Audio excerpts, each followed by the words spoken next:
את הסרטון הבא, אנא פזרו ועשו לכם סרטונים דומים, פשוט להפיץ תודעה מה קורה בזמן ההפגזות. כן, אני ותיק מלחמת יום הכיפורים, אבל אני גם ותיק של התקופה שלפני המלחמה, כאשר המצרים הפגיזו באזור התעלה. רוב האנשים באופן טבעי, כשרואים את הדבר הזה, אומרים, אוקיי, אני לא אגלה איזה פחד, אז הם מתכופפים. ראיתי את זה.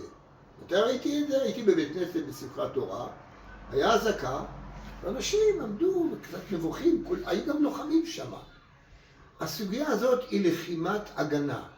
ואנשים בטבע הדבר לא מוכנים להיכנע כאילו לסוגיה הזאת של אני לא אשכב על הארץ. ובכן מה שעשיתי, בבית הכנסת נשכבתי על הארץ, ככה, עם ידיים על הראש. ואז אמרו לי, קום, מה קרה?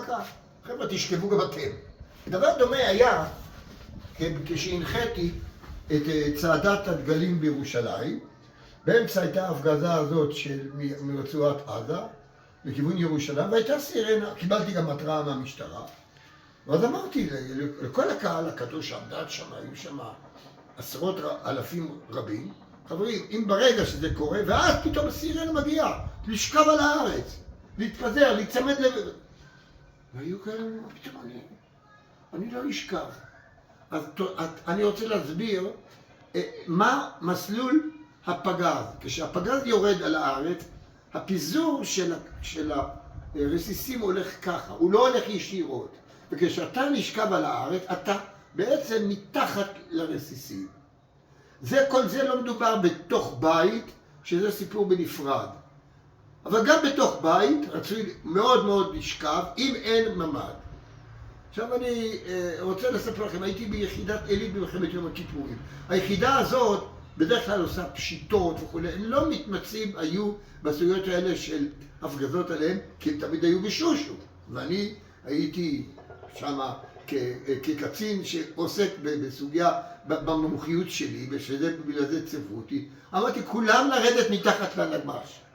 הייתה כזאת, בסוף ירדו מתשב, חבר'ה ממושמעים, ושכבנו, וניצלנו. היה אחד שנהרג מהיחידה. צריכים לזכור, בדבר הזה משמעת. משמעת היא סוד העניין, משמעת אישית. לונדון ניצלה במלחמת העולם השנייה, כי בלונדון ירדו למקלטים, רואים את זה בסרטים, ועמדו סדרנים עם סרטים, ולהיכנס. ובתוך המקלטים נוצרה גם אווירה חברתית. נשים חילקו שם שתייה, פתחו את המקלטים, go in, לא לחסום מקלטים, לפתוח את זה. זה בצד הציבורי, ובצד המשמעת האישית תזכרו, אתם הולכים ברחוב, כן? אתם הולכים ברחוב, שמעתם הסגרה, ואין לכם מקום לאן להסתכל, תשכבו על הארץ כפי שעשיתי, כמו מה שנקרא חייל פרט. והדבר האחרון שאני מבקש מכם, זה יכול להיות ארוך. יכול להיות שבבתים רבים אין חדרי מגן ואין מקלטים, כי זה בתים ישנים. פיתחו את המקלטים שאתם נמצאים בהם לכלל הציבור. זה הדבר שצריך להיות מול העיניים. אני נשכב, הפגזה.